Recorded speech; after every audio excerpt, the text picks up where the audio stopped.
Les damos la bienvenida al podcast número 138 de Crónicas Goomba. El día de hoy yo seré su anfitrión, César Rivera. Me encuentran en redes sociales como @Flagstad. Un saludo para todos. Y me acompaña Víctor Dalos. A mí me encuentran en @Vedallos. El día de hoy Víctor nos trae la tercera entrega de una franquicia que tiene un espacio en nuestro corazoncito, de la cual ya hemos escrito 2 reseñas para la página web. ¿De qué juego estamos hablando, Víctor, y qué nos vamos a quedar escuchando? Hoy vamos a hablar de No More Heroes 3 y los voy a dejar escuchando de la banda sonora la música de la tienda de sushi Itadaki Masu.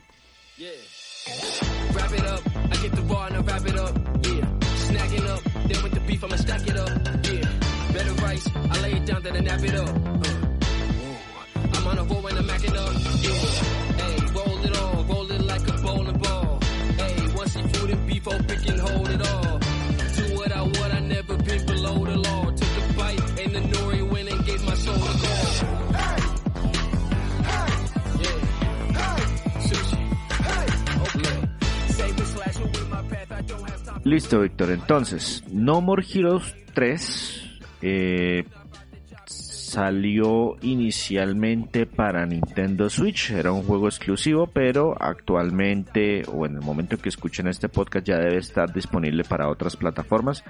Cuénteme cuándo salió inicialmente y dónde lo podemos encontrar.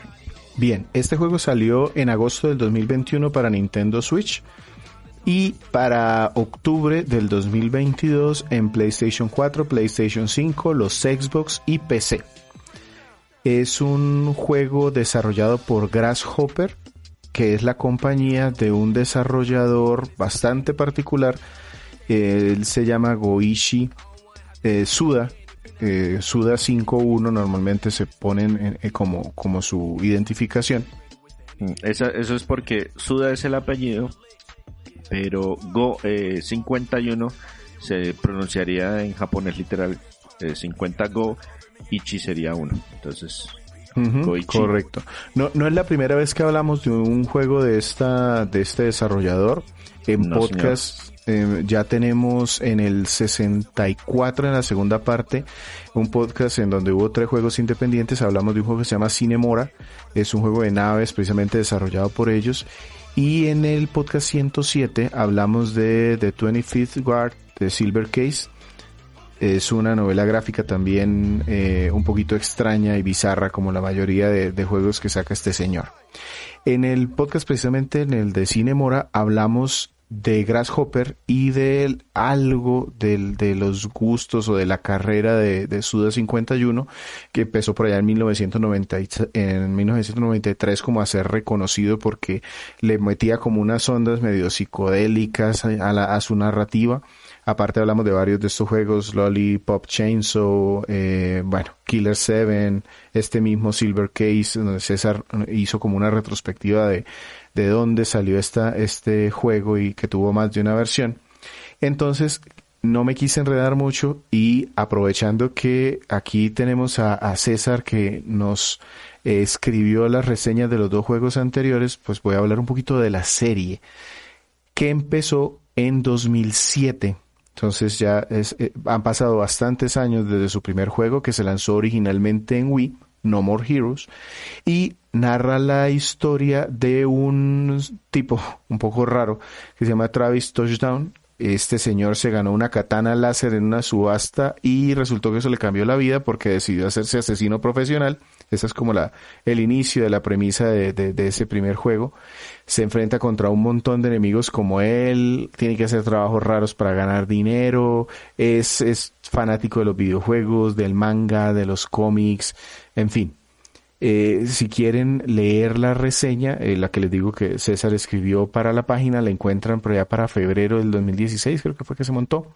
Y el tema es que a pesar de que es un juego que la crítica tiene como reseñas mixtas, pero en general son bastante positivas. La gente que quiere el juego lo tiene en muy alta estima, pero las ventas no fueron tan buenas en Japón en su momento. Algo así como 40,000 unidades al principio. Sin llegar a ser malas tampoco. Correcto, pero eso hizo de pronto dudar un poquito que el juego lo trajeran a Occidente. Hubo un publisher aquí, se me olvidó ahorita el nombre, es un loguito de una estrella, pero se me olvidó el nombre. Ellos No, ese decían, fue el publisher en Europa, en pero Europa, en correcto. América lo trajo Ubisoft. Ajá, ellos, pero fue un riesgo porque le dieron una cantidad limitada de unidades para traer. Entonces le dijeron, no, vamos a llevar 200.000 unidades a Occidente. Y pues resultó que vendieron más de esas y eso le significó un éxito a Suda y de ahí pudo de alguna manera financiarse una secuela. Ese es un tema, es un aspecto, es una época extraña para Ubisoft, porque ellos estaban en ese momento publicando muchos títulos que se desarrollaban en Japón. Ellos también fueron los que trajeron para Wii, sobre todo para Wii. Ellos trajeron Tenchu, Steel Assassins, los dos No More Heroes. Entonces estaban en una época de, hey, queremos publicar cosas para Wii, pero no necesariamente desarrollarlas. Entonces veamos qué hay en Japón y qué nos podemos traer. Ujú, sí. La secuela entonces salió en 2010, también en Wii originalmente. Ah, bueno, se me olvidaba decir que el juego salió originalmente, la primera entrega en Wii, pero posteriormente tuvo ports para otras consolas y en este momento la encuentran en PC a muy bajo precio. En 2010, como les decía, salió la secuela que se llama No More Heroes 2 Desperate Struggle. Y aquí Travis ya es un asesino mayor, lo buscan para vengarse porque resulta que él en el spoiler ganó el juego anterior, se convirtió en el mejor asesino del sitio donde él estaba, de la ciudad donde él vive. Y el caso es que llegaron a vengarse de él y terminó envuelto en otro torneo, por decirlo de alguna manera, como un Battle Royale de asesinos. Digamos que mejoró muchas cosas del primero, pero Suda no estuvo tan involucrado directamente y se nota porque muchos de los cambios eran como esas cosas raras y extrañas que es lo que caracteriza a Suda y también le fue pues relativamente bien en el aspecto de reseñas y comercial.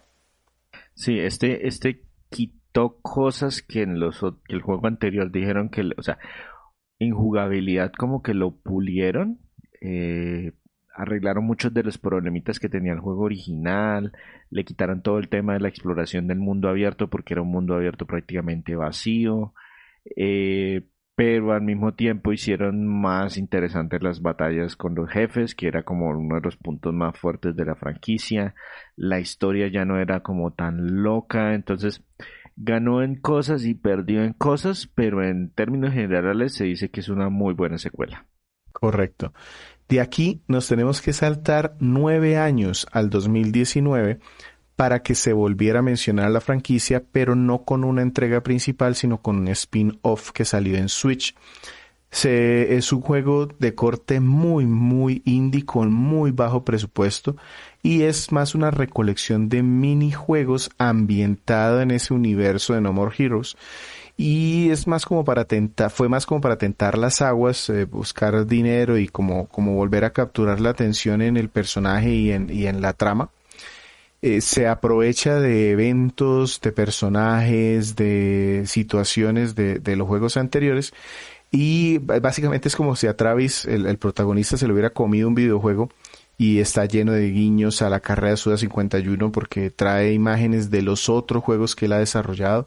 Entonces hay cosas de Killer 7, hay cosas de Silver Case y la historia es hasta entretenida, aunque se puede hacer un poquito tedioso. No tiene las mejores calificaciones, pero suficiente como para llamar la atención de la prensa y de los medios, precisamente haciéndolo como la antesala de este tercer juego. Ese juego se llamó Travis Strikes Again. Se lanzó originalmente en Switch, como les decía, pero también lo encuentran en PC y entiendo que están otras consolas también. Sí, vale la pena destacar que uno de los éxitos de la franquicia de este No More Heroes fue que era un título que para la Wii se sentía diferente. O sea, en ese momento ya la Wii se estaba consolidando como la consola familiar, en la que todo tiene control de movimientos y que batimos el Wiimote para hacer absolutamente todo. Pero normalmente son títulos familiares, más bien bajitos de trama.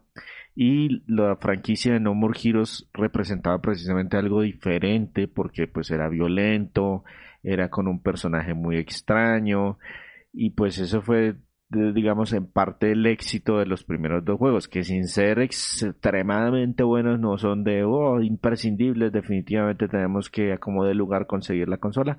Si eran una muy buena adición a una librería que se estaba sintiendo ya muy homogénea en cierta medida y pues precisamente para volver a resucitar necesitaban justificar que, oiga, eso no fue solamente ave de un, ¿cómo es que se dice? Sí. Una no hace verano. Ujú, sí, sí. De un día, pájaro de un día, no me acuerdo cómo Sí, es el dicho. algo por el estilo. Esencialmente que no fue un evento fortuito, sino que la gente, a pesar de que han pasado tantos años, todavía tiene muy presente al personaje y a la franquicia como tal. Sí, para esta secuela, para la tercera parte de No More Heroes, Suda empezó a hacer ruido por allá desde el 2017, diciéndole a los fanáticos, oiga, miren, ¿qué tal una secuela de este juego? Yo no tengo presupuesto, pero hagan ruido a ver quién nos da el presupuesto. Y con el lanzamiento de Switch empezó a decir, uy, Switch sería una perfecta consola para este juego, porque recuerden los controles por movimiento. En fin, el caso es que logró llamar la atención y en el E3 del 2019 anunció un lanzamiento para el 2020 que desafortunadamente por temas de COVID se tuvo que postergar, pero pues salió en 2021 en agosto. Bueno, después de este breve resumen de No More Heroes, la franquicia, ya se pueden dar cuenta que la trama está normalmente bastante traída de los cabellos, porque pues si yo me gano una espada láser, pues lo evidentemente que tengo que hacer es volverme asesino. Entonces, Víctor, ¿de qué va la trama de esta tercera entrega? Porque yo vi los trailers y no Está entendí nada. voladísimo. Sí, está fumadísimo. La historia de este juego se desarrolla 7 años después del segundo No More Heroes, que a su vez se desarrollaba 3 años después de los eventos del primero. Que Entonces, curiosamente coincide con los años en los que salió, 2007, 2010 y ajá. Y se nos muestran unos cortos de anime en donde hay un niño que se encuentra un extraterrestre, lo cuida, este niño le ayuda al extraterrestre pequeñito, es una bola de pelos, a construir una nave espacial con la cual se va a volver a su casa, y cuando el extraterrestre se va le dice al niño que va a volver en 20 años. Pasa el tiempo, el extraterrestre vuelve, pero resulta que ahora es un tipo grandote, azul, todo bastante raro. ¿Es el que aparece en la portada del juego? Es el que aparece en la portada del juego. Bueno, por lo menos en la portada de Switch. Ajá, es un conquistador de mundos y sencillamente regresa, dice, ay, muchas gracias niño, usted me ayudó. El niño ahora es un adulto multimillonario que preparó todo porque él sabía que cuando volviera este extraterrestre tenía que hacer un torneo. Y pues el torneo hace que Travis deba volverse a meter en un torneo a matar gente. Esta vez son asesinos intergalácticos y él pues necesita ascender en el ranking para poder tener el derecho de retar a este jefe azul extraño, o de lo contrario él se apodera de la Tierra. Es una historia ridícula, pero en lo mismo ridícula no se toma en serio. Entonces Travis dice, yo voy a ser entonces un héroe como de los animes, y a él le gustan los juegos retro, le gustan los juegos de cartas, le gustan los juegos de Dungeons and Dragons, las películas. Es ridícula, pero ellos mismos se dan cuenta que es ridícula. Que exacto, se burlan de eso mismo, como que entre los mismos personajes dicen, usted es un friki o cosas así. La narrativa está por todas partes, es súper desordenada, pero curiosamente está muy bien hilada para llevar el ritmo de la historia y se va más allá de hacer una simple presentación.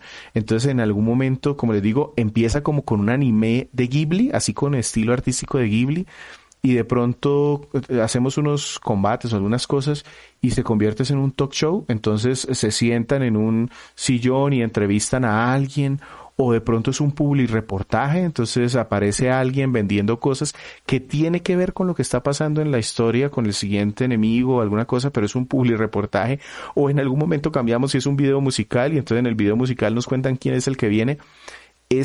No es fácil de seguir, se siente pesada, pero pesada en el sentido de que vamos en la historia y de pronto en el capítulo 1 ya me mataron a una persona que yo pensaba que era importantísima y se va disvariando entre introspecciones de Travis, cortos de anime, y aparecen personajes de juegos anteriores y realmente se disfruta verlos. Si jugaste los juegos anteriores, digamos que los identificas y digamos que tiene como más gusto, pero tampoco es que sea más lógico, mejor dicho. Si tú ya conoces a los personajes, no es que vayas a entender más fácilmente la historia, sencillamente tienes un guiño. Y normalmente es una historia bastante retorcida. Con todo y esto, tengo que decir que me sorprendió, ya terminado el juego, que hay como un temita oculto que yo alcancé, a pesar de que este es un tipo loco, friki, asesino, como que sí se siente que hay una base en este personaje como que quiere ser una mejor persona y uno alcanza como de alguna manera a identificarse con él. Y a pesar de que él quiere hacer las cosas bien, siempre hay algo que lo supera y siempre termina matando a alguien porque pues es un Sí, asesino. él es el personaje que en esencia siempre ha tenido muy mala suerte y se nota que sí, que en el fondo como que él es, desde juegos anteriores, que él tiene su gatico y juega con el gatico y tiene un par de amigos que son muy poquitos, pero pues se lleva bien con esos amigos, entonces, oiga, no todo está perdido, o sea, no es el friki que nadie puede querer porque, mejor dicho, es del pasado. Él tiene su encanto. El personaje siempre ha tenido su encanto en ese aspecto. Correcto.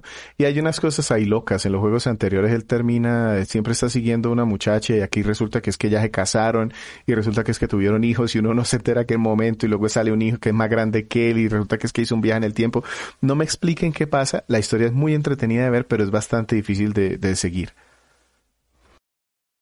Listo, Víctor. Entonces, el juego, la franquicia ya ha dado varios, o sea, se mantienen elementos comunes a lo largo de todos los juegos. Evidentemente es un juego de acción, es un juego de acción en tercera persona.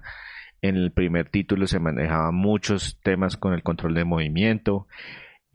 Han experimentado con elementos que a veces pegan, que a veces no pegan, que el mundo abierto para explorar, que los minijuegos tipo retro, que los juegos que son tareas como repetitivas para conseguir dinero, de todas esas cosas que han hecho y pues las cosas nuevas que esto puede incorporar. ¿Qué quedó? ¿Qué quedó en No More Heroes 3? ¿Qué cosas? Quedó todo. Porque es que precisamente Goichi dijo, voy a coger todo lo que me criticaron en el primer juego y voy a volverlo a meter aquí, pero de mi forma otra vez. No lo voy a mejorar, voy a hacerlo en la forma que yo quiero hacerlo. Entonces sí, sigue siendo un juego de acción en tercera persona, un hack and slash, que es innecesaria y satisfactoriamente violento. Está lleno de temas y tareas irrelevantes, pero que son importantes para el crecimiento del personaje. Y como decía de pronto César al principio, en la Wii una de las particularidades es que había muchos juegos de menear el control por menearlo. Este juego se controla con los botones, pero el movimiento también le sirve, por ejemplo, para hacer los remates o para poder direccionar los ataques y eso hace que cobre como importancia, que se sienta bien que se le incorporen controles de movimiento. Entonces, por ejemplo, en Switch tú lo puedes jugar también con ese sí mismo sistema de controles de movimiento o ya puedes usarlo únicamente utilizando los sticks para hacer los remates y cosas así y con eso eliminas el control de movimiento. El de pronto quisiera como separar en dos partes también el juego, en una parte como el combate, como les decía, botones o movimiento para hacer los remates. Los remates normalmente pueden ser movimientos como de lucha libre, hace una garra y cosas así. Es Sí, ese es divertido. otro aspecto que Goichi Ujú. es bastante fanático de la lucha libre. De hecho, los primeros juegos en los que él trabajó fue para unos juegos de lucha libre de 16 bits. Entonces él le tiene un gusto adquirido por todo ese, por las máscaras y los movimientos especiales y los agarres. Y eso venía de todos los juegos de No More Heroes. Correcto, entonces se ve así con agarres, con cosas especiales, hace las celebraciones como los luchadores de lucha libre. No es un juego difícil, todo te lo van diciendo en la pantalla, es decir, no es un juego de perfeccionar combos a un Devil May Cry o un Bayonetta, es más un juego de divertirte, de hacer la acción rápida en el momento que te dicen. Tiene un movimiento de esquiva y al igual que en estos juegos que mencionaba, ralentiza el tiempo como en el tiempo bruja, que si logras esquivar en el tiempo adecuado se ralentiza un poco y entonces tú puedes hacer combos ahí para hacerle más daño a los enemigos.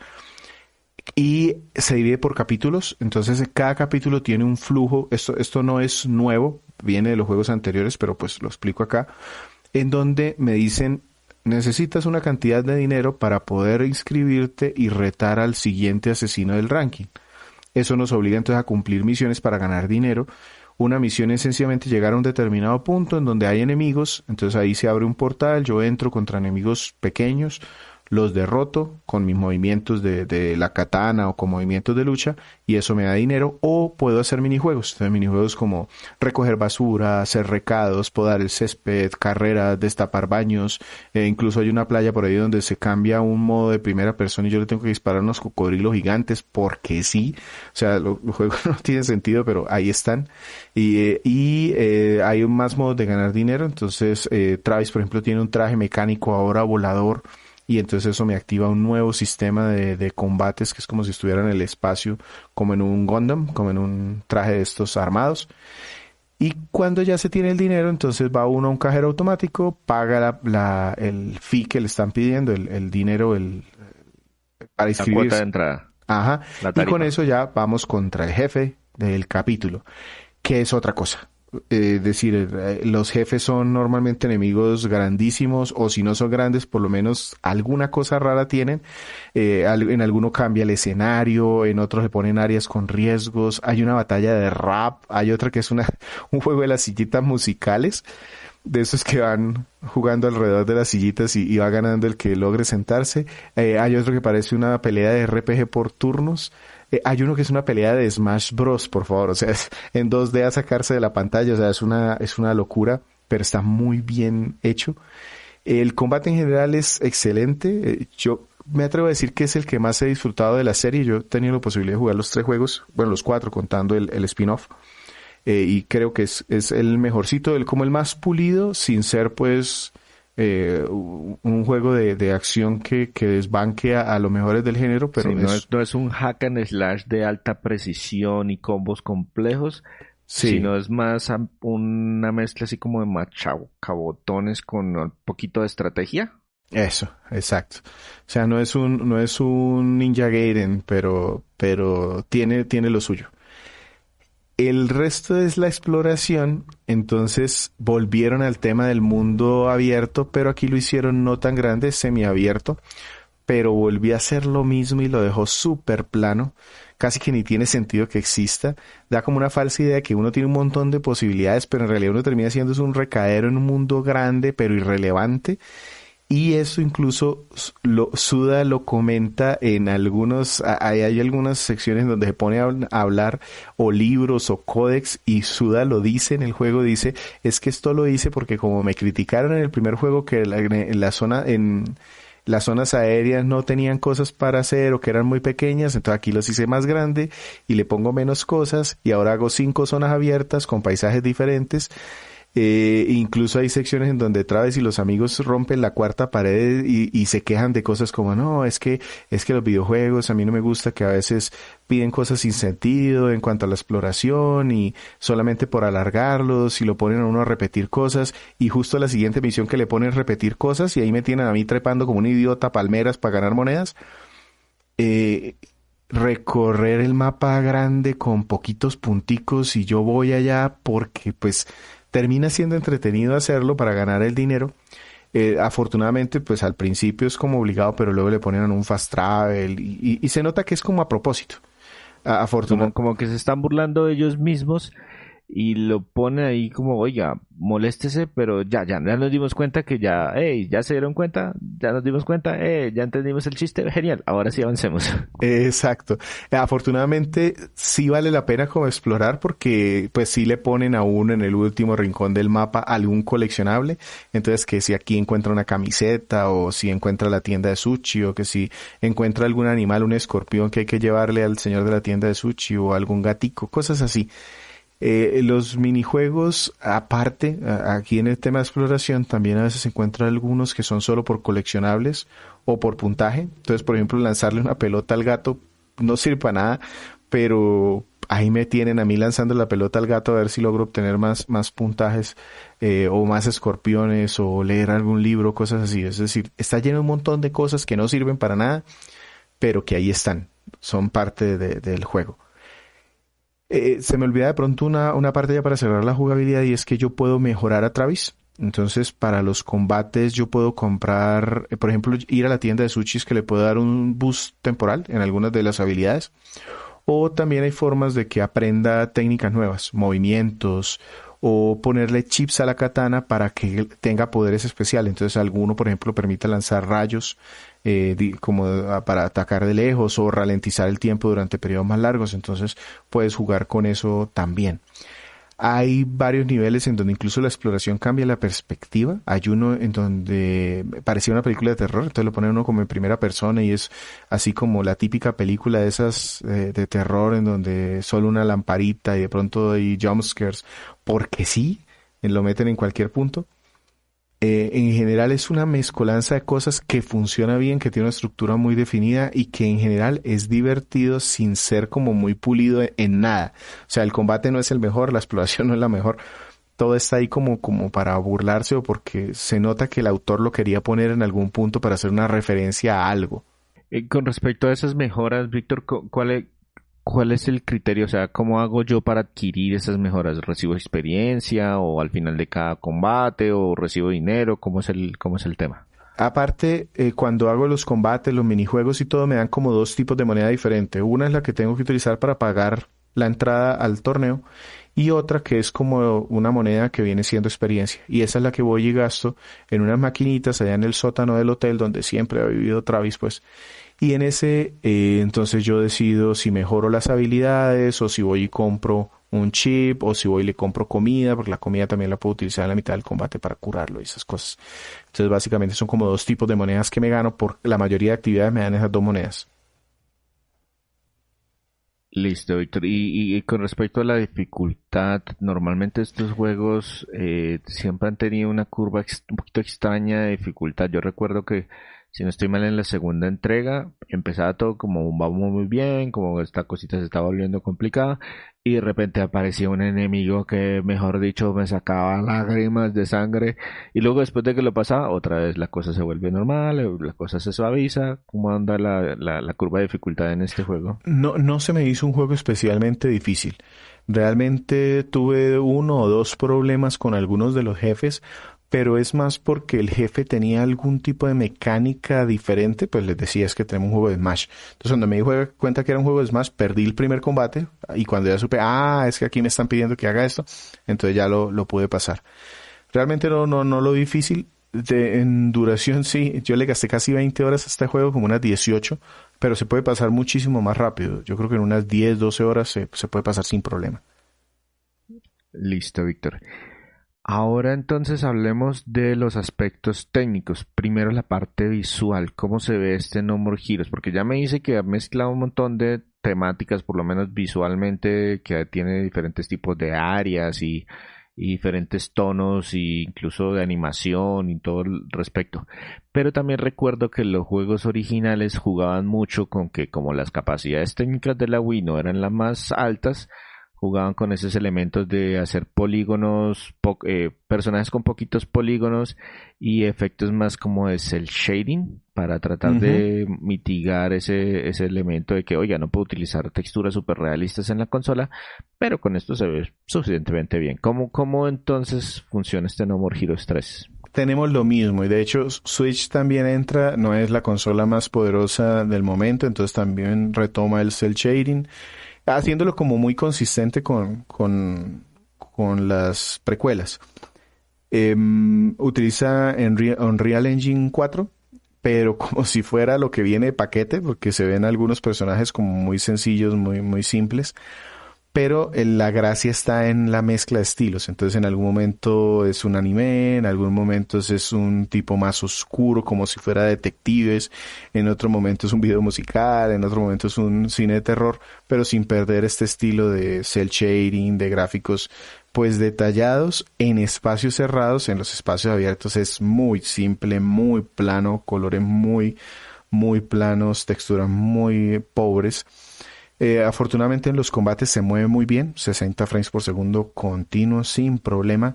Ya en el mundo abierto sí hay picos, no, en el Switch realmente tiene problemas para manejar las partes del mundo abierto, pero como no hay nada que hacer ahí, pues tampoco es que se echen falta.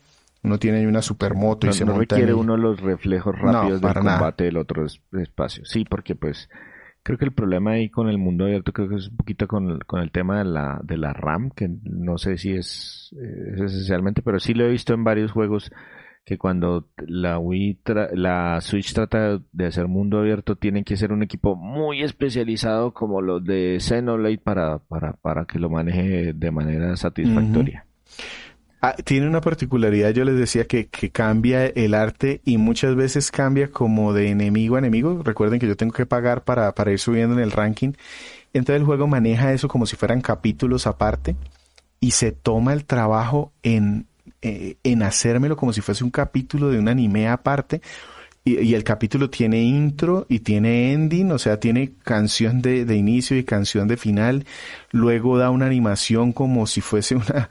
por ejemplo, cuando uno está en una aplicación estas de streaming, cuando se termina el capítulo le puede dar a uno la opción esa que sale del próximo capítulo, y aquí el berraco juego se lo pone a uno como si vamos a cargar el siguiente capítulo o se lo quiere saltar o no. O sea, está lleno de esos detallitos que son como de una persona como desquiciada con eso, con detalles, y todo se lo mete.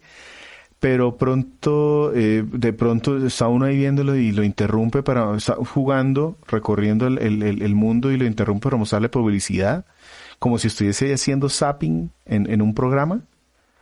Que no sé cómo describirlo, o sea, desborda estilo. Me gustó mucho más el tema del estilo gráfico que los de Wii, porque como aquí el tema es de aliens, entonces mezcla imágenes de películas, pasan más cosas, y los aliens también son diferentes. Entonces uno es un robot, el otro es un ninja, el otro es una nube pulpo, porque sí, porque puedo poner un extraterrestre que tenga esa forma. No tengo las limitaciones del cuerpo humano para diseñar los Exacto. enemigos. Ajá. Y está lleno de momentos épicos que parece que fueran como random, como lanzados al azar, pero en realidad son referencias a algo, a cosas anteriores o a películas, a muchos gustos del autor. Y por eso vive rompiendo la cuarta pared todo el tiempo. Entonces puede haber una escena que sea la de Rocky o alguna cosa así, y uno la identifica si sabe de qué se trata. Pero Eh, visualmente todo es consistente. sí, pero de nuevo no es que sea la gran... De hecho, Suda dijo que este para nada era el juego de mayor presupuesto que ha tenido Grasshopper, entonces se siente como un juego más bien mediano o pobre. Y tampoco creo que pida mucho en las nuevas consolas, porque de hecho los requisitos para PC pide una tarjeta de antes del 2016, una 1050, o sea, tampoco es que pida mucho. Sí, yo recuerdo que los juegos anteriores, todo el tema de la interfaz gráfica jugaban mucho con todo ese tema retro de que la barra de vida no era una barra, sino era un corazón que parecía como un corazón de Zelda, pero con muchísimos Con píxeles. punticos. Ujú. ¿Todo eso se mantiene o cambiaron alguna Sí, parte de ese estilo? igualito. Incluso cuando tú vas al menú de pausa, o el del principio del juego se ve como si fuese una computadora vieja, de esas de fondo azul con texto sencillo, y hace sus blips y sus bloops pasando al tema del sonido. Entonces sí, tiene todavía eso. Pero si estás en la escena de terror, entonces aquí ya te pone otras letras diferentes. Lo va cambiando según la ambientación. Listo. Hablando entonces de blips y de bloops, ¿cómo estamos en el aspecto sonoro? Porque yo recuerdo que el segundo juego, si no es más, el presupuesto reducido hizo que varios actores repitieran, hicieran como cuatro o cinco voces, y eso en parte fue incorporado dentro de la historia con una explicación muy lógica, pero pues que tiene sentido para el juego que estamos jugando. Entonces, ¿cómo va aquí todo el tema sonoro? ¿Qué destacamos primero, la música o las voces? Voy a empezar con la música. Digamos que me sorprendió muchísimo. Tiene un anime inicial y no es corto, que yo creo que gran parte del presupuesto se le fue ahí. Él tiene música de intro de anime al principio de cada capítulo, al final de cada capítulo, muy bien hecho. Incluso se dan el lujo de cambiar el ending de algunos capítulos según el ranking donde vayamos. O sea, se tomaron un tiempo para esto. La música de exploración en general es sencilla, no es, digamos que mucho de llamar la atención, pero la del combate sí me llamó mucho la atención. Es rock, punk, muy bueno, incluso en algunas hay letras. Hay un concurso de rap, como les decía, o de baile, y ahí entonces meten otra canción que cantan el protagonista y otro por ahí. Entonces la música también acompaña mucho. Hay varias referencias a algunas bandas japonesas de las cuales Suda es fanático, entonces también meten aquí algún guiño a esas bandas. En general la música está bien. Y en cuanto a voces, repiten algunos de los actores de los juegos originales. Está Robin Atkins como Travis. Y aparte incorporan Paula Tiso como Sylvie, o el enemigo Fu, el malo, el extraterrestre. El villano, el malo malote. Sí, lo interpreta Noshir Dalar, y él pues ha trabajado ya en la industria en bastantes juegos, en Sekiro, en Horizon o en Halo Infinity. Entonces pues tiene bastante experiencia en eso. Está bastante bien, funciona bien. Pero entonces tiene un poquito más de presupuesto que en juegos anteriores. Sí, pero dice Suda que para nada este es de los que más presupuesto ha tenido. En cuanto a los minijuegos, hay una cosita que me llama a mí la atención, y es que a veces ni siquiera tienen música, sino que le ponen sonidos raros de minijuegos. Entonces, si alguno, el de podar el césped, entonces le ponen una musiquita ahí extraña, pero hay otro que es por ahí de carreras, entonces se trae música de esas de carreras de 8 bits y cosas así, o de otros medios. Entonces, también es bastante ecléptico en esta mezcla. Sí, en los títulos anteriores yo recuerdo que el menú de pausa tenía un sonido que uno dice, así sonaba la pausa cuando yo la ponía en una NES.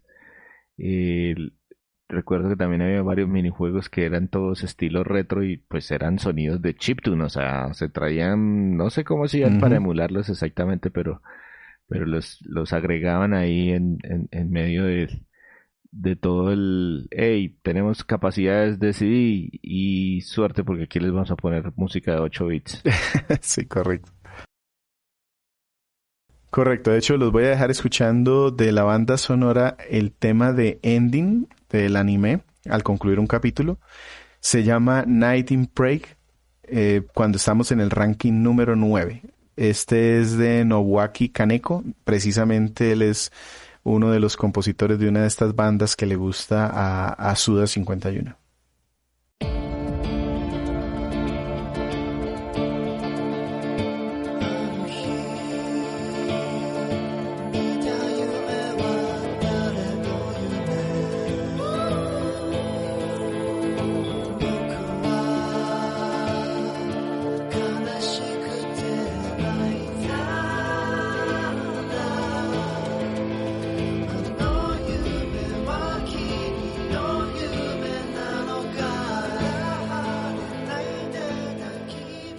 Listo. Recuerden que pueden visitar nuestra página web en www.cronicasgumba.com. Ahí van a encontrar no solamente este podcast, sino también una serie de reseñas retro y también de algunos títulos independientes. Y los invitamos a seguirnos en todas nuestras redes sociales. En todas partes nos encuentran como @cronicasgumba, ya sea en Instagram, Twitter o Facebook. El día de hoy, Víctor nos está presentando la reseña de No More Heroes 3, un título que salió para la Nintendo Switch en agosto del 2021 y que actualmente ya debe estar disponible para otras consolas de actual generación, en una edición, en un port que no muchos esperaban venir y que se lanza en octubre, o se lanzó en octubre del 2022. Entonces, Víctor, de este No More Heroes 3, título de acción en tercera persona, ¿cuáles serían los aspectos positivos o los que más les llamaron la atención? Yo tengo 4 puntos. El primero es que me pareció extremadamente divertido. En general, el combate es sencillo, pero completo. Las conversaciones y los escenarios son hilarantes. Hay cosas que uno dice, este señor, ¿de qué está hablando aquí? Yo, ¿por qué estoy escuchando una conversación acerca de los pelos que le salen a una verruga? Pero porque esa era la conversación en su momento. Los minijuegos tampoco tienen sentido, pero en este mundo sí, porque necesita dinero. O sea, en general es bastante divertido. A mí me tienen allí destapando baños, lanzando la pelota al gato, podando el césped, y totalmente normal. Entonces, divertido. El segundo, los jefes finales de capítulo me parecieron muy inventivos, muy ingeniosos. Cada uno involucra mecánicas diferentes, escenarios estrafalarios. Yo siempre estaba como esperando poder pagar el cupo, el derecho de retarlo, porque a ver con qué me sale ahora este señor. Y sí, nunca me decepcionó, nunca fue un enemigo plano de un jefe grandote, siempre habría alguna mecánica, algún giro de tuerca. Eso me pareció muy interesante. Lo tercero, la narrativa. Yo les decía al principio en el tema de la historia que era bien enredada, pero lo logran transmitir con los personajes.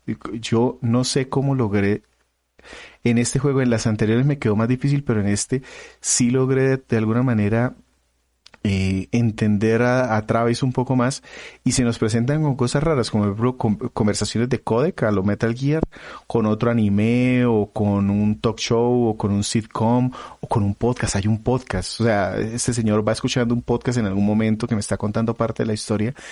Queda bien hecho. Y lo último que voy a poner es que es una obra de autor, con un ligero, o con un presupuesto ligeramente mayor al de un indie puro, pero no deja de sentirse como una obra de autor.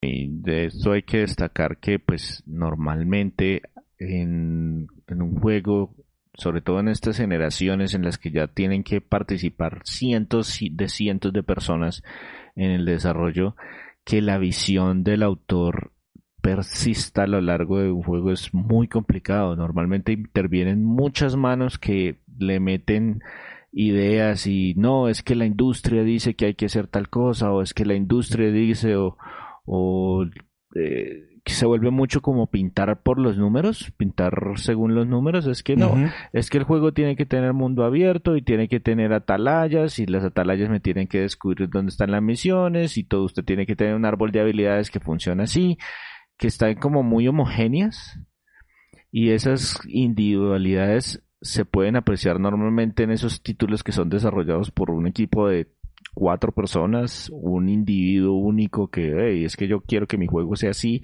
y es así porque yo quiero que sea así. Correcto, que pueda tener como esa libertad de hacer una obra de autor. Que me adelanto, y es precisamente una de las cosas que voy a decir que es lo malo. Es tan de autor que te mete un montón de referencias que si las conoces, a mí me pasaba, yo me partía de la risa, pero si no las conoces, parecen como eventos raros puestos ahí, que si Smash, que Rocky, que El Padrino, que una película de Marvel, que un tokusatsu así con monstruos gigantes, que juegos de cartas. Yo todo eso lo digamos que lo entendí y lo disfruté, pero si eso no te gusta, pues no lo vas a entender y te va a parecer como una cosa muy desordenada, o se te va a pasar, como por ejemplo a mí se me pasaron muchas referencias de anime y manga. Sé que estaban ahí. Tiene como muchos elementos como otaku, por así decirlo, de personas que, o sea, que les gustan los videojuegos, pero que también les gustan los medios aledaños. O sea, normalmente, por lo que yo conozco, si a mí me gustan los videojuegos, es bastante probable que me gusten las películas, los cómics, a cierta medida el anime, y en cierta medida más reducida el manga y ese tipo de cosas. Digamos que son universos que son como aledaños, que hey, es que si a mí me gusta, lo más probable es que usted sepa que es Harry Potter, lo más probable es que usted conozca El Señor de los Anillos, de pronto es fan de Star Wars o es amigo de los de Star Trek, pero digamos que son universos muy cercanos en cuanto a fandom. Así es. Pero entonces, se me hace entonces es que este juego que como que abusa, o sea, se pasa, sí, se que pasa. usted los conozca a todos. Ajá, correcto, se pasa. O sea, cada momento te saca un guiño, cada momento te saca una referencia y que si la entiendes lo disfrutas y como que le coges el contexto de lo que quiere decir. Pero si no, se te pasa volando la historia porque no la coges. Listo, Víctor. ¿Algún otro elemento negativo? No, negativo O, como tal, no. Tengo un par de cositas así como que medio le pueden incomodar a alguien. Por ejemplo, a mí este fue el que más me gustó de la serie, sin duda. Supuestamente este ya es el último, según dijo Goichi. Este va a ser el último juego de la serie de No More Heroes. Pero a pesar de que es el que más me gustó, no creo que sea el mejor. Porque las precuelas son mejores en algunos temas. Entonces se nota eso de que le faltó el presupuesto y que como que se nota que también este Suda no quiere repetir cosas por repetirlas. Entonces hay cositas de los otros juegos que a mí me parecían muy buenas que aquí no las incorporó. Personajes que de pronto sacó porque que son de los más queridos y en el primer capítulo los sacó, los inhabilitó y aparecieron de pronto ya al final en los créditos y uno dice, ¿pero por qué? Sencillamente porque le dio la gana. o porque no tenía cómo implementarlos correctamente. Sí, no sé, pero sí se nota que hace lo que le da la gana y me parece que varias cositas faltaron que la gente que ha seguido sus juegos pues de pronto lo hubiera apreciado. Y la otra cosa que de pronto puede ser que no le moleste a todo el mundo, el apartado en Switch es pobre, o sea, no tiene un atenuante. Los escenarios abiertos se ven mal, feos, paupérrimos, pero en general se siente un juego como de bajo presupuesto que se cobró a precio completo. A mí no me molestó porque lo disfruté mucho. Y voy a poner aquí una notica. ¿Y por qué lo pongo en lo feo? Porque yo prefiero que salga un juego así, de bajo presupuesto, y que cobren completo, pero que salga, o sea, que se sienta un juego que terminaron, que se nota que el director estuvo ahí desde el principio hasta el final, haciendo lo que pudo con el dinero que le dieron, y no que hagan un muy buen primer y segundo capítulo y luego sencillamente lo apresuren y lo corten y estoy mirando con muy mal genio a Metal Gear Solid 5. Yo prefiero este tipo de juegos, que se siente que es de bajo presupuesto, pero que inició y terminó completo. De pronto en la medida, porque por ejemplo las ediciones que están saliendo para las otras consolas es un juego de precio completo pero con extras. O sea, mejor dicho, es como una pequeña Sí, edición de en Switch también colección. tenía algunas cositas, pero muy poquito como para...